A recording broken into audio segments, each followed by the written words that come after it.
Ej, curo, primijetio sam da imaš narukvicu na Hajduka, bila majica ti, bila majica ja, jesi možda za utakmicu ovaj vikend, imam kartu viška?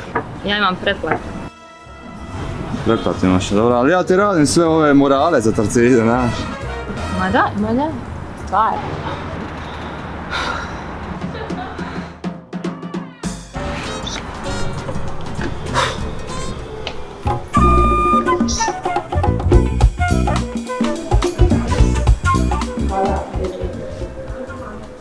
Dobar dan, ja bih platio ako nije problem, želim na neku utakmicu.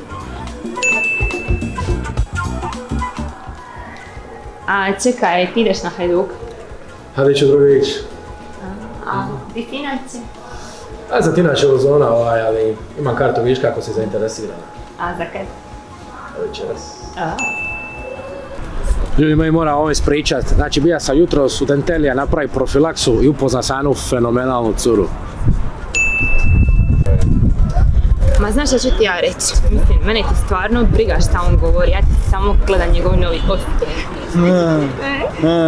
A mogu i ja u Dentelija otići? A može?